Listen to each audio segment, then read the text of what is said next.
Jamaah salat subuh yang berbahagia, sahabat mubasyirin yang Allah rahmati. Assalamualaikum warahmatullahi wabarakatuh. Innal hamdalillah nahmaduhu wa nasta'inuhu wa nastaghfiruh wa na'udzu billahi min shururi anfusina wa min sayyiati a'malina.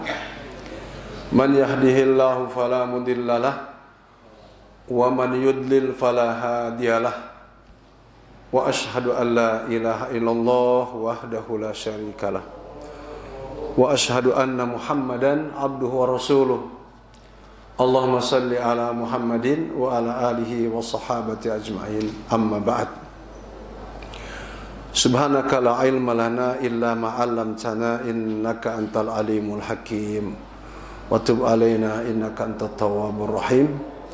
Allahumma inna nas'aluka ilman nafi'a wa rizqan wasi'a wa amalan mutaqabbala. Allahumma inni a'udzubika min ilmin la yanfa' wa min qalbin la yakhsha' wa min nafsin la tusba' wa min da'watin la tustajabulah. Ikhwatal iman, syukur kita pada Allah di pagi hari ini Allah perjumpakan kita kembali. Yang terlebih istimewa perjumpaan kita ini alhamdulillah di hari kedua ya. Hari kedua bulan suci Ramadan tahun 1446 Hijriah. Kemarin ada yang salah ucap dari jemaah itu, Ustaz 1445. Padahal kita sudah masuk ke 46 sekarang ya. Masya Allah. Di pagi yang cerah ini sesuai dengan pesanan tema, yaitu membahas tentang materi yang memang betapapun banyak dikupas ini, materi akan semakin menjadi tantangan buat kita, yaitu materi tentang kesabaran. Bahkan menjadi incaran semua orang, khususnya di bulan suci Ramadan ini.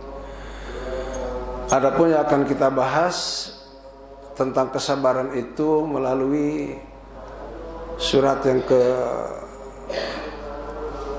Suratul Kahfi itu yang ke-17 ya. Nah, itu dalam ayat yang ke-28 Allah firmankan, a'udzubillahi minasyaitonirrajim, bismillahirrahmanirrahim. Wasbir nafsaka ma'al ladzina yad'una rabbahum bil ghadati wal asyi yuriduna wajhah wa la ta'du 'ainaka anhum turidu zinatal hayatid dunya wa la tuti' man aghfalna qalbahu an dzikrina wattaba'a hawah wa kana amruhu furuta. Ayat ini kalau kita terjemahkan secara bebas, baik itu menggunakan terjemahan Depag atau terjemahan-terjemahan yang lain, hatta kepada bahasa yang berbeda, itu tujuannya sama, menceritakan informasi tentang kesabaran. Di sini Allah SWT memerintahkan kepada nabinya. Pada persoalan nabi ini kurang sabar bagaimana mereka, para anbiya kan. Kisah kesabaran tentang Nabi Ayub dengan musibah penyakit, kesabaran tentang Nabi Nuh ya kan, saat dakwahnya tidak banyak direspon masyarakat, atau kesabaran tentang khitab yang di ayat ini pada Nabi kita Muhammad SAW. Beliau saja masih diberi kesempatan berdialog dengan Allah sendiri untuk kesabaran ini. Bahkan menjadi filul amr, perintah. Wasbir nafsaka ya Muhammad, bersabarlah wahai Muhammad, gitu kan. Dirimu itu harus bersabar. Dengan siapa bersabarnya itu? Ya dengan lingkungan yang ada di sekitarmu, yaitu para sahabat. Ma'alladzina yad'una rabbahum, yaitu dengan orang-orang yang selalu menyembah Allah, berdoa pada Allah. Betapapun mereka kelompok-kelompok duafa, kelompok-kelompok masakin, itu kelompok-kelompok yang proletar, itu ahli supah kan proletar. Itu. Kapan kita harus bersabar dengan mereka? Di pagi dan di petang hari, di pagi dan petang hari. Artinya mungkin siang malam. Rotasi sabar itu tidak ada batasan.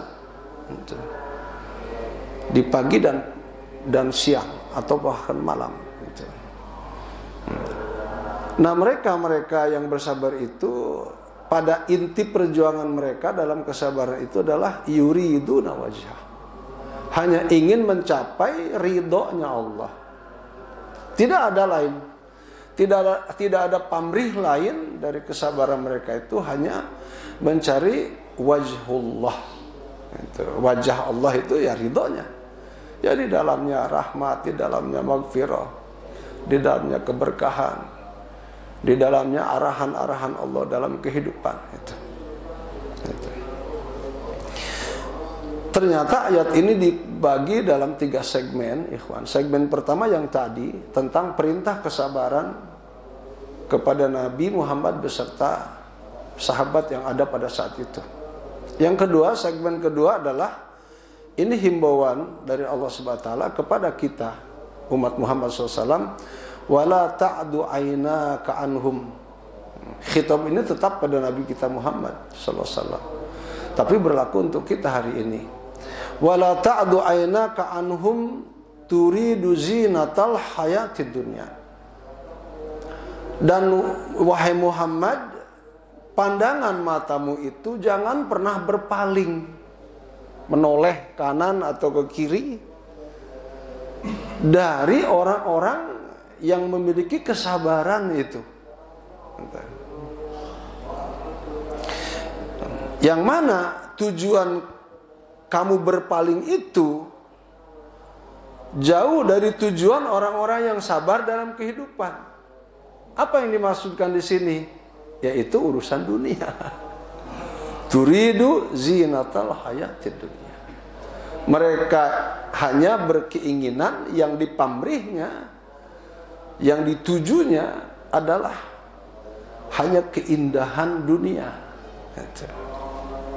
Segmen yang ketiga adalah wala tuti' man aghfalna qalbahu an dzikrina wattaba'a hawah wa kana amruhu furuta.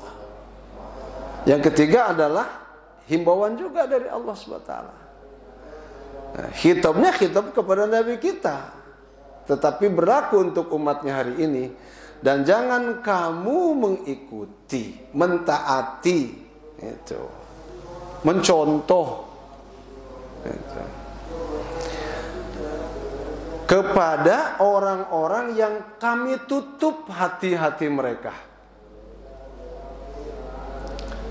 Kenapa sampai Allah menutup hati-hati mereka? Itu. Karena mereka tadi melakukan ghafal. Ghafal itu melakukan semacam pengingkaran untuk tidak zikir pada Allah. Kelalaian untuk tidak taat pada Allah. Bahkan cenderung pada perbuatan dosa dan maksiat. Di sini andikrina. Di ayat ini yaitu kelompok-kelompok yang ditutup hatinya adalah orang-orang yang lalai daripada mengingat kami. Bahkan pada saat yang sama wattaba'a hawahu, mengikuti selera hawa nafsunya. Hawa nafsunya cenderung pada kemaksiatan, diikuti kemaksiatan itu. Cenderung hawa nafsunya kepada dosa-dosa, diikutinya dosa-dosa ini berbagai jenis dan variannya. Wa kana amruhu furuta. Jika terjadi pada dirimu hal seperti itu, jelas hidupmu akan merugi. Furuta ini banyak maknanya. Rugi, sengsara, itu. tidak up to date, tidak sesuai dengan keinginan zaman, ketinggalan zaman, itu furota. Ini tafsirnya ikhwan. Ustaz mengambil tafsir yang ringan saja. Ini khitab, sekali lagi khitab itu Allah memberi kesempatan berbicara pada hambanya. Itu khitab. Jadi Allah berbicara sama hambanya. Di sini ingat bahwa yang sedang diajak bicara adalah Nabi kita Muhammad sallallahu alaihi wasallam. Wasbir nafsaka ayuhan nabi. Ini tafsirnya. Bersabarlah engkau wahai nabi. Ma'a ashabika min fuqara'il mu'minin. Yaitu bersabar dengan kelompok orang-orang beriman meski mereka dalam keadaan fakir. Gitu. Dalam keadaan fakir, tapi mereka menjaga kualitas hidup. Mereka menjaga kestabilan, kejujuran. Mereka menjaga keutuhan nilai-nilai ibadah dalam kehidupan. Yaitu alladzina ya'buduna rabbahum wahdah. Yaitu mereka yang selalu dalam hidupnya itu menyembah Allah subhanahu wa ta'ala yang esa, meningkatkan kualitas ketakwaan, menjauhi larangan-larangan. Itu kualitas kehidupan. Yuriduna bidzalika wajhah, yang mereka lakukan dengan keimanan dan kesabarannya itu tadi. Yang dipamrih, yang dicari adalah hanya untuk supaya Allah ridho. Ngapain sih sholat malam? Ngapain sih puasa sunnah? Ngapain sih sholat duha? Ngapain sih tilawat Al-Quran, zikir? Ngapain sih berjihad? Itu semuanya dalam rangka mencari yuriduna wajhallah, mencari ridhonya Allah. Bahkan dalam tafsirnya itu kita harus bisa melaksanakan arahan-arahan para alim ulama. Apa arahannya dalam masalah ini? Arahannya adalah wajlis ma'ahum wa khalatahum. Subhanallah. Duduklah kalian jika mendapatkan kelompok orang-orang yang sabar itu, duduklah bersama mereka.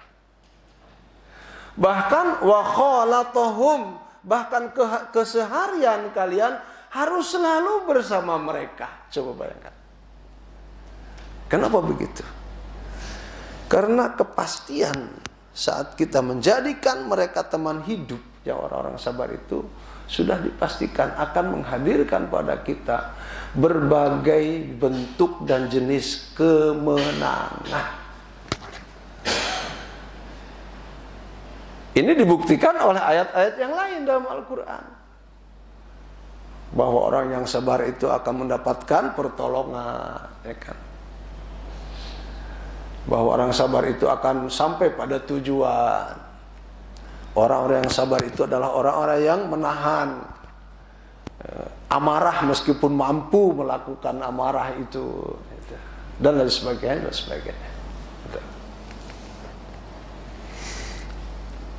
Wala tusrif nadharuka atau nadharuka anhum ila ghairihim minal kuffar.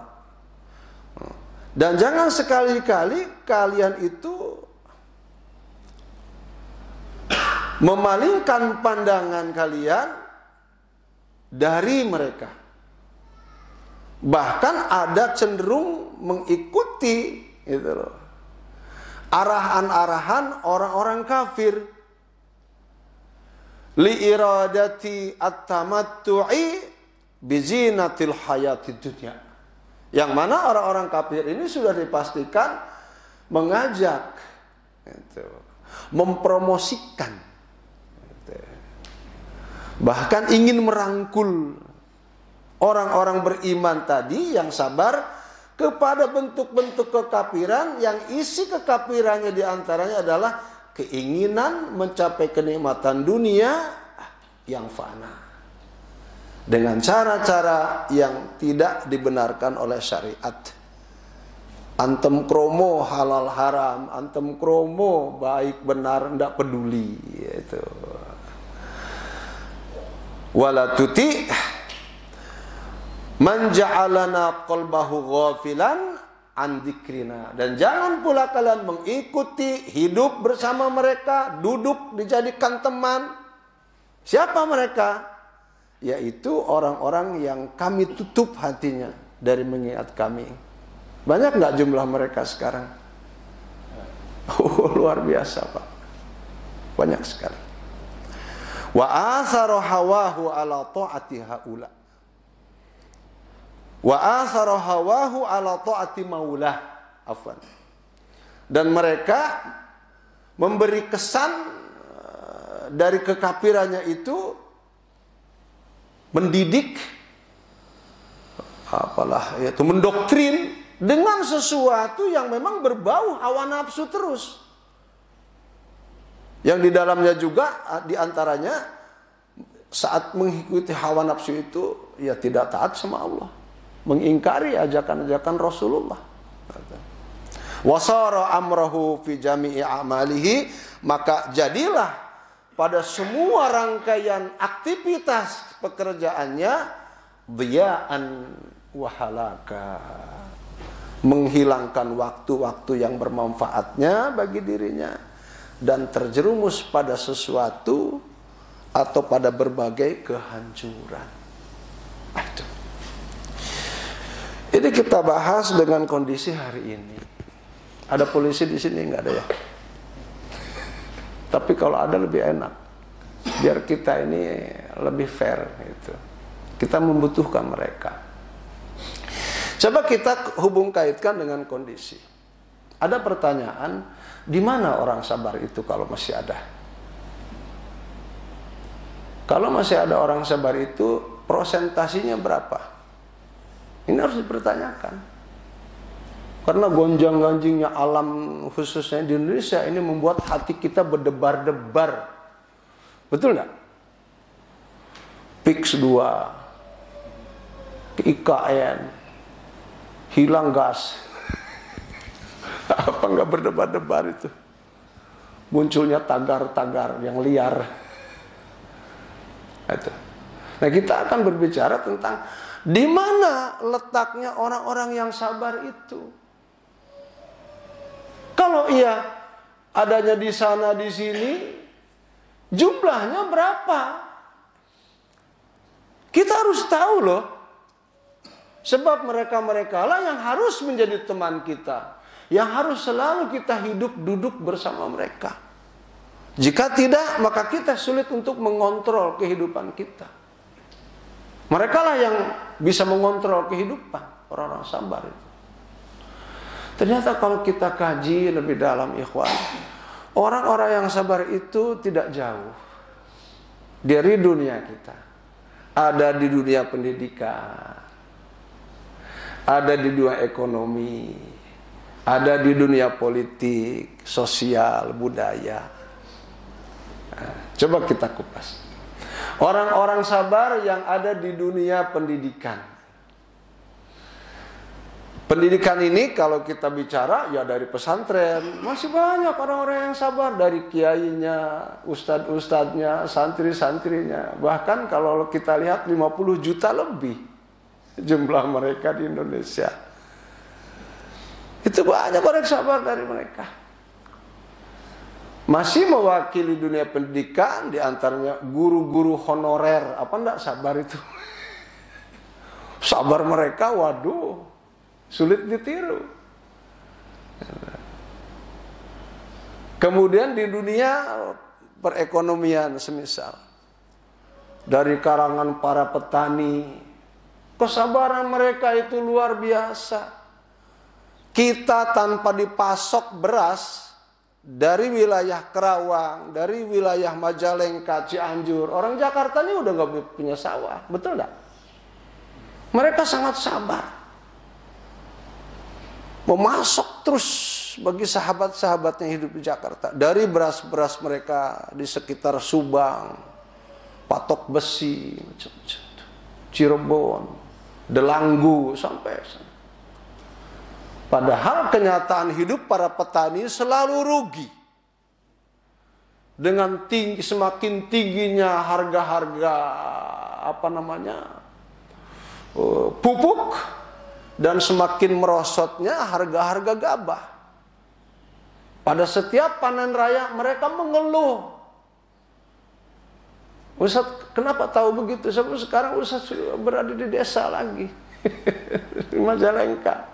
Ustaz hidup bersama mereka hari ini. Keluhan-keluhan petani itu se-Indonesia, akhil Habib, dirasakan. Dari Aceh sampai subhanallah Papua, para petani itu mengeluh pada setiap panen raya. Belum lagi mengalami puso dalam panennya. Masih dalam menceritakan orang sabar yang ada di sekitar, kalau tadi pertanian, sekarang nelayan. Nelayan itu subhanallah, dan Ustaz Umar sendiri sudah mengalami menjadi nelayan itu ketika di Banten itu. Betul-betul masuk ke wilayah lautan yang ombaknya besar. Antara tepi pantai Labuan dengan dahsyatnya gunung Krakatau. Itu Ustaz mengalami waktu tugas di sana itu. Apakah para nelayan itu mendapatkan hasil? Allahu Akbar. Kalau bicara hasil, ya memang mereka berhasil.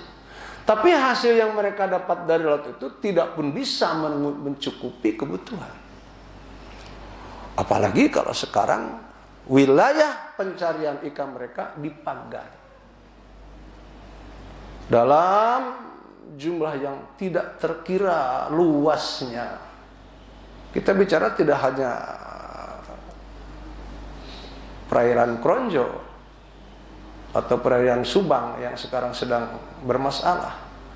Seluruh Jawa itu dilingkar oleh mereka. Pagar. Dari Merak sampai Panarukan, terus Banyuwangi sampai lagi Pangandaran sampai ke Merak lagi. Yang dimunculkan sekarang hanya PIK 2. Itu nasib nelayan, saudaraku, tidak menentu. Semakin mereka memasuki wilayah yang sangat berbahaya di perairan laut dalam itu, semakin mereka mengeluh. Apa yang kami dapat hari ini? Sedangkan untuk mendapatkan ikan yang begitu banyak di lautan dalam itu, mereka tidak punya alat. Alat yang mereka hanya cukup di perairan dangkal. Dan perairan dangkal sekarang sudah dibatas oleh teritorial kejahatan manusia. Juga ikhwan, orang sabar ini ada di sekitar kita, pada sosial masyarakat. Dari berupa kesabaran mereka membantu saudara-saudara kita yang miskin, membantu saudara kita yang papa, membantu dalam perjuangan untuk mengembalikan hak-hak rakyat yang semestinya dikembalikan pada pemiliknya. Itu orang sabar.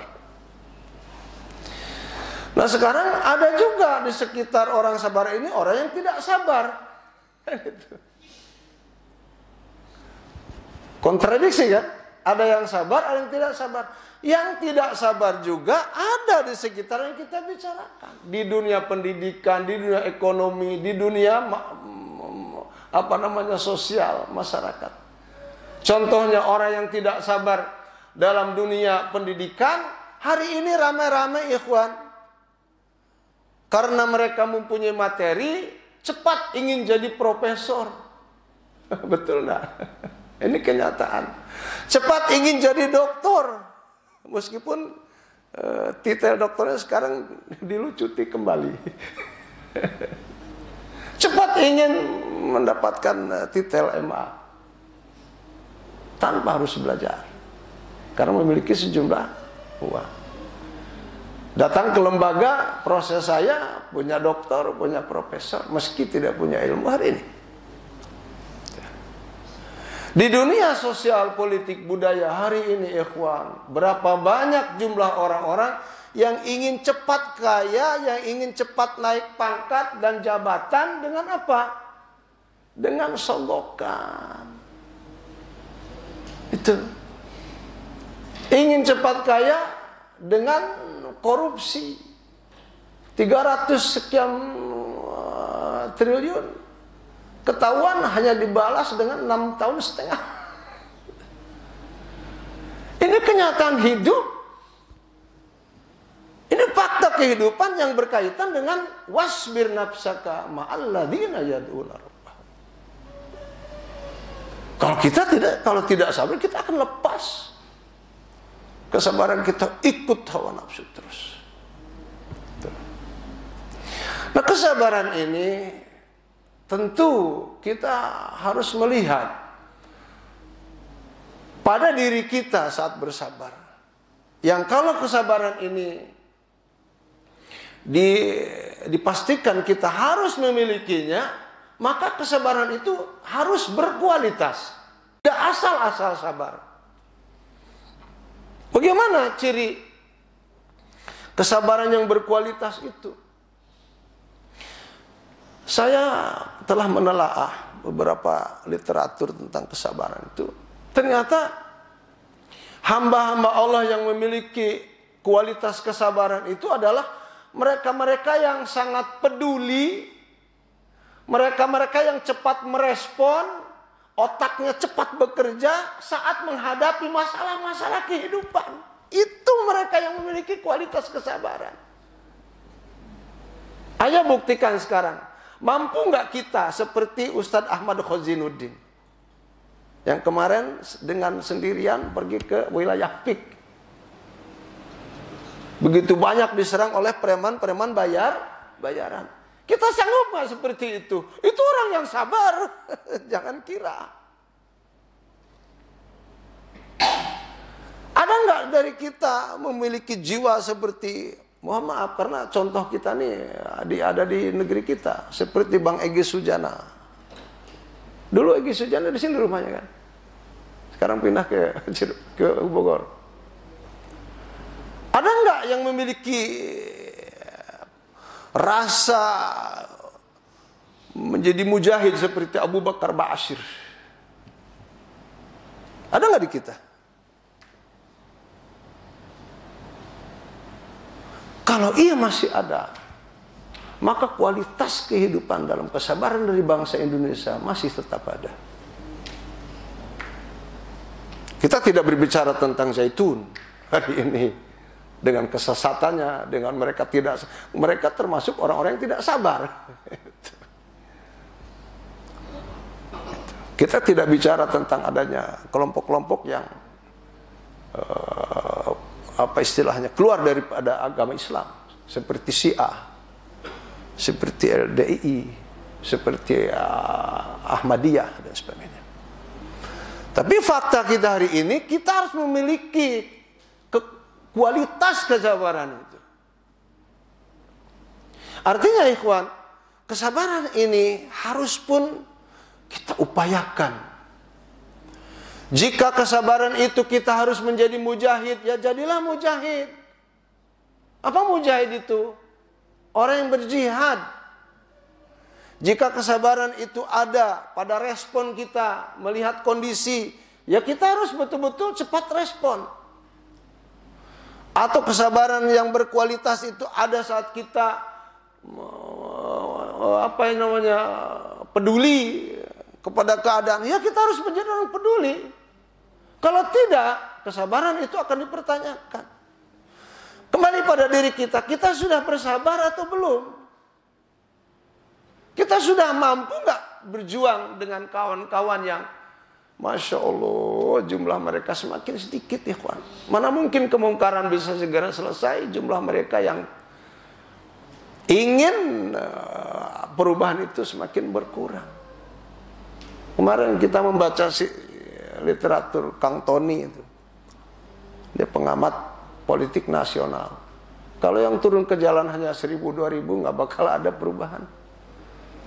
Tapi kalau turunnya itu kayak menyambut Habib Rizik. Itu baru akan ada perubahan. Ini nilai kesabaran.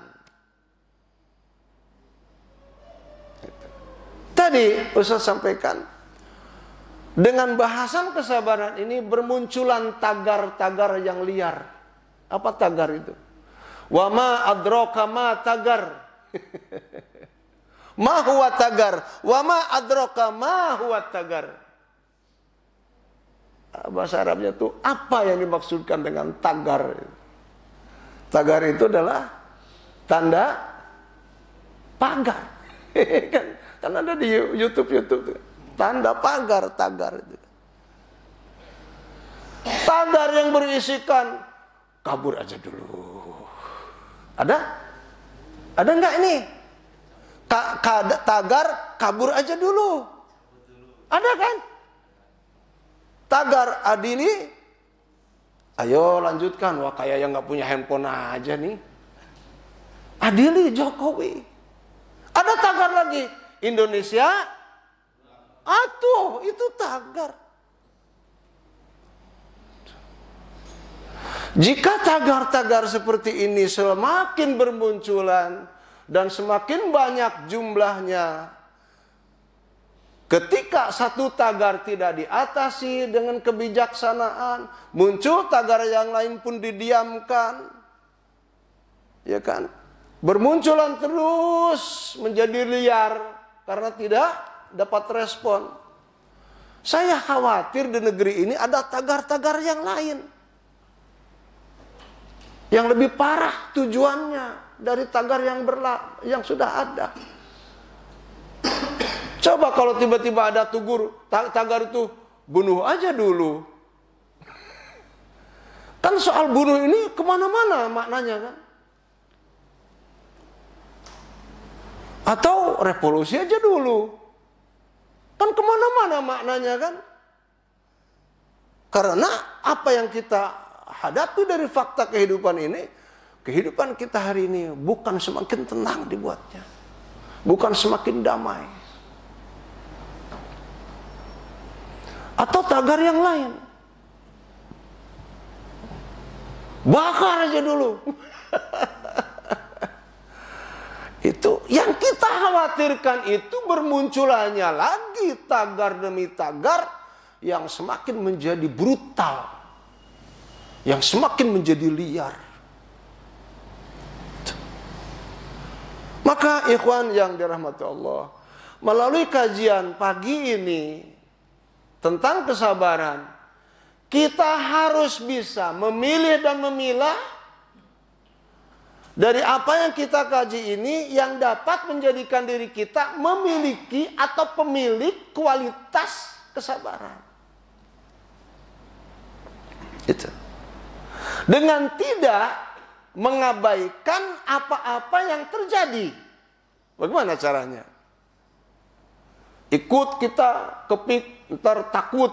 Ya serba takut akhirnya kan. Kalau orang yang takut sudah dipastikan tidak memiliki kualitas kesabaran. Takut disangka teroris, takut disangka berpihak pada orang yang walah macam-macam. Sudah jelas, kalau yang serba takut itu desakan untuk tidak memiliki kualitas kesabaran. Padahal para ustadz, para kiai, para ajengan, baik itu yang sudah usia lanjut atau yang sedang memiliki generasi, paham tentang kesabaran saat hidup di dunia. Ustadz Umar sendiri sudah pun berulang, bahkan ulangannya itu berkali-kali, mengatakan jika masyarakat Muhammad sallallahu alaihi wasallam, umat beliau di akhir zaman ini sudah mendapatkan fakta kehidupan yang seperti tadi, tagar-tagar, ya kan? Mendapatkan fakta kehidupan umat Muhammad dapat kezaliman. Itu. Kemudian muncul kalimat tagar lain, fufu, fafa, ya kan? Kalau tidak segera diatasi, repot kita dibuatnya. Muncul lagi masalah-masalah yang sekarang semakin menggurita, menjadi bola salju.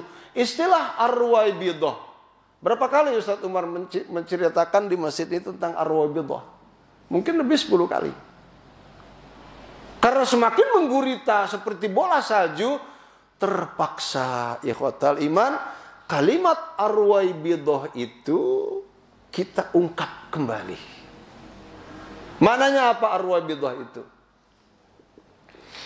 Kata Rasulullah SAW, jika pada satu saat bermunculan orang-orang jahat, orang-orang salah dibenarkan, orang-orang benar disalahkan, orang-orang yang harus mendapatkan amanah dikhianati, jika orang yang berkhianat dipercayai, saat itulah kalian dikuasai oleh satu kelompok Ar-Ruwaibidah. Sadar tidak sadar hari ini kita semakin dikuasai oleh mereka.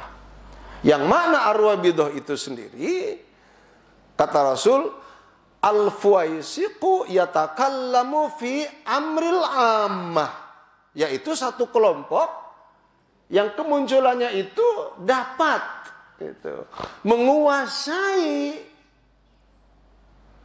umat yang begitu banyak.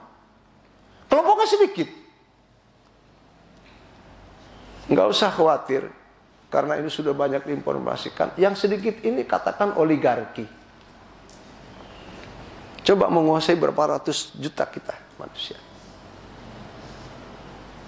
Ya kan? Ini kelompok Ar-Ruwaibidah.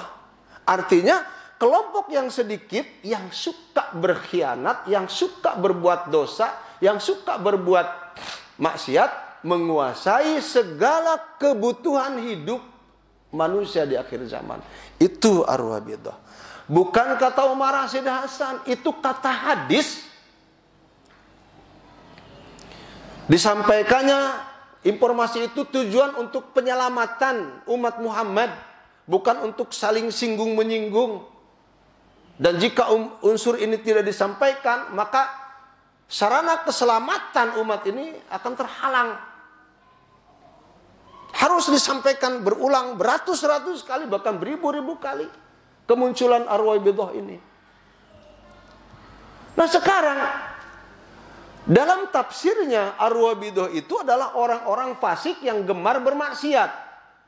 Dalam maknanya, mutarodifnya, orang-orang fasik yang suka bermaksiat itu dikategorikan kepada orang-orang bodoh, orang-orang tolol. Yang menurut Rocky Gerung itu apa?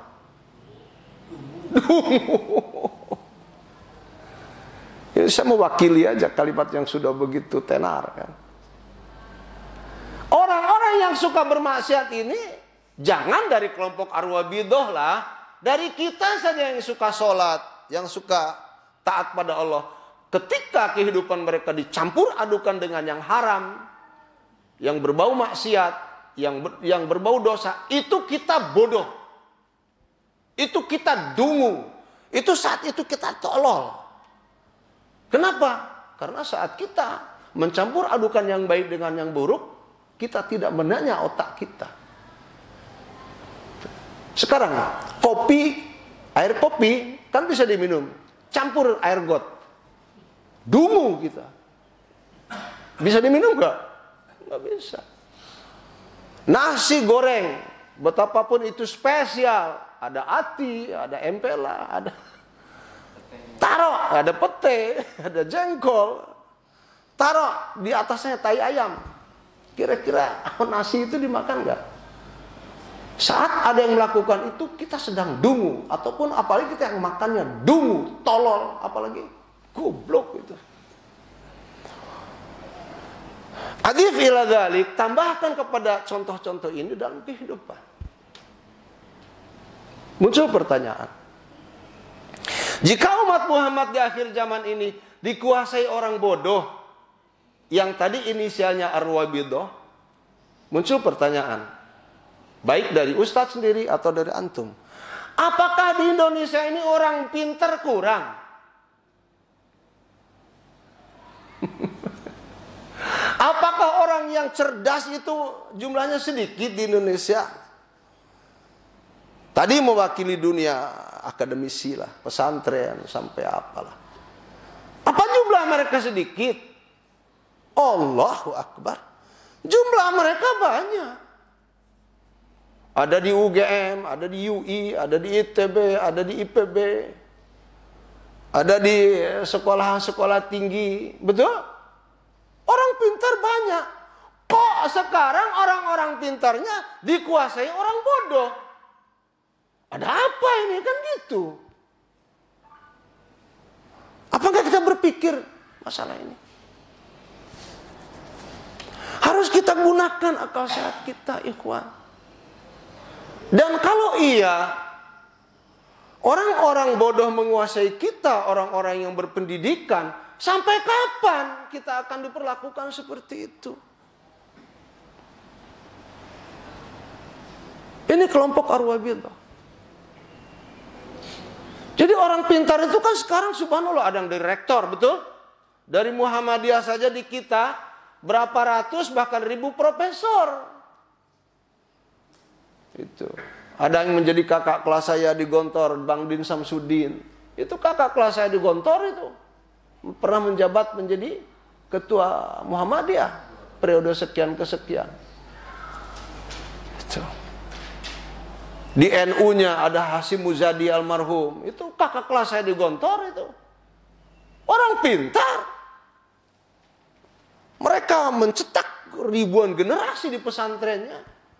Sengaja dicetak untuk menggantikan kondisi untuk memiliki generasi lebih baik. Sampai kapan kita akan dikuasai oleh orang-orang bodoh itu?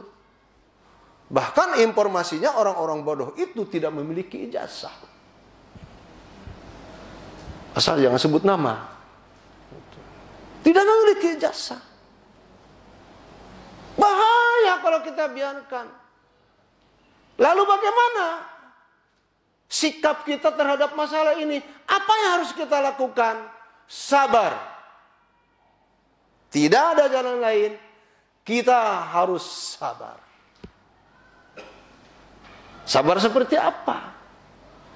Maka sabar yang harus kita perjuangkan adalah persis kesabaran seperti yang diarahkan oleh baginda kita Muhammad sallallahu alaihi wasallam.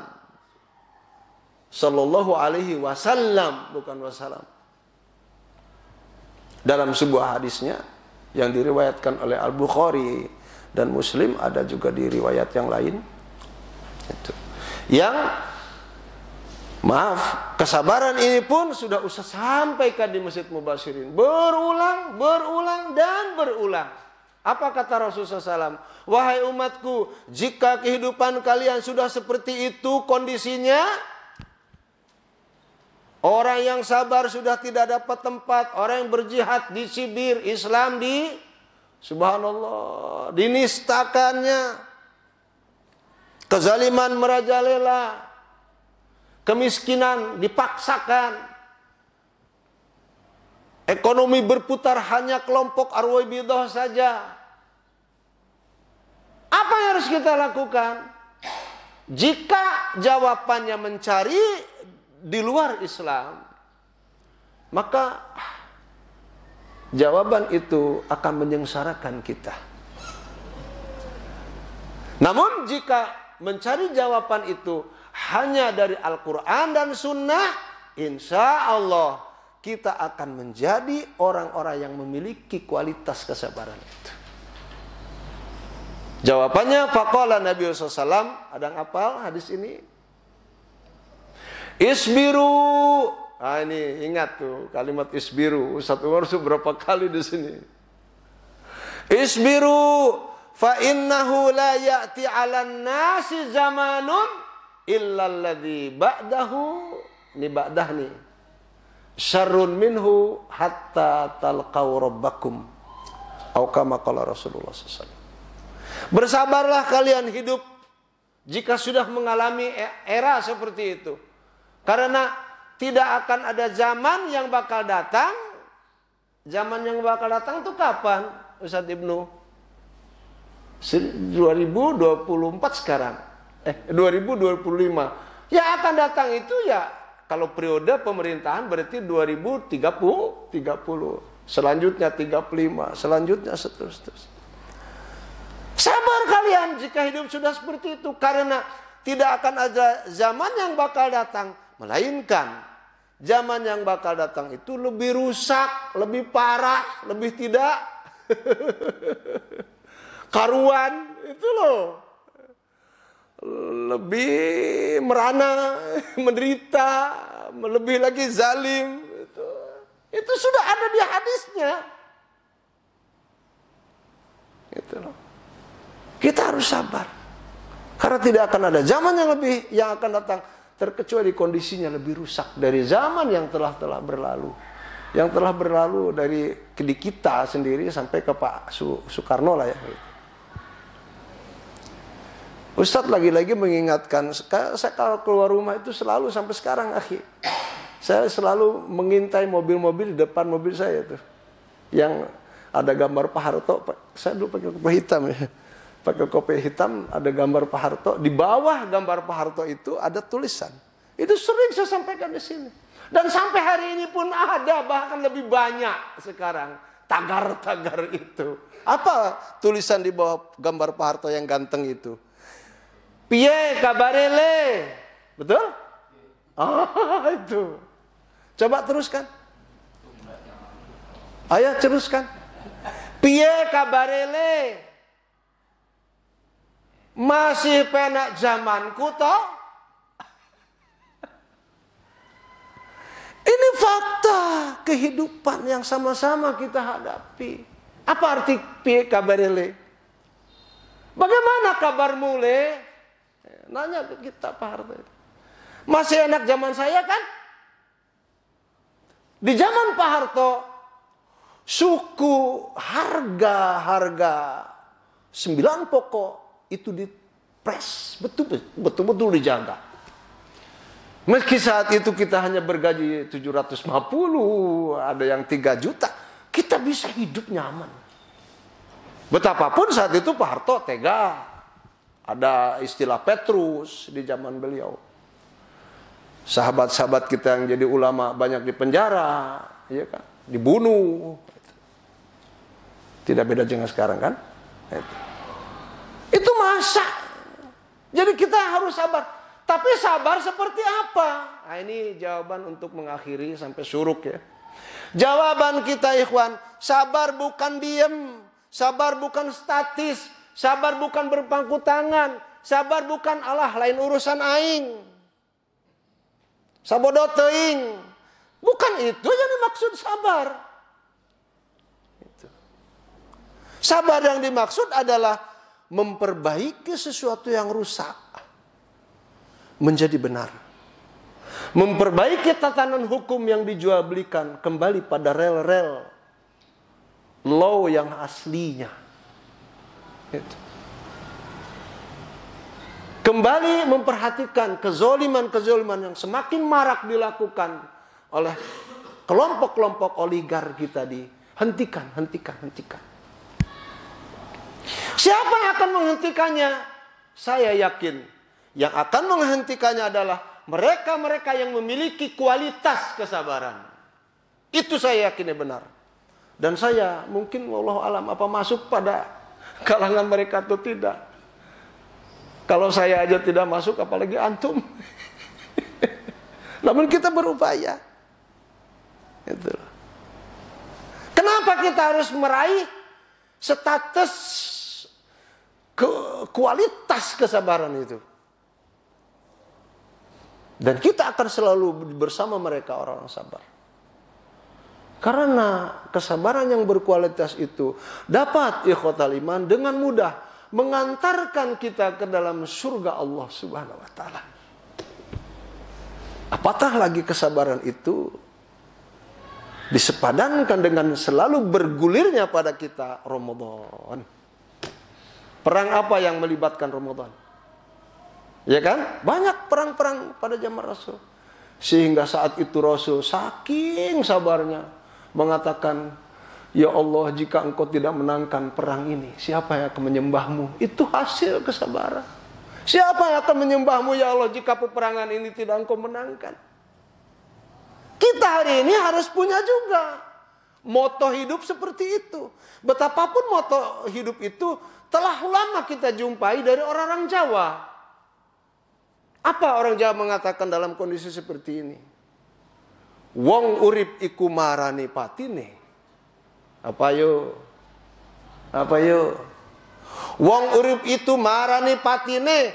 Orang hidup itu pasti mendekati kematiannya. Sajroning urip toto birantine.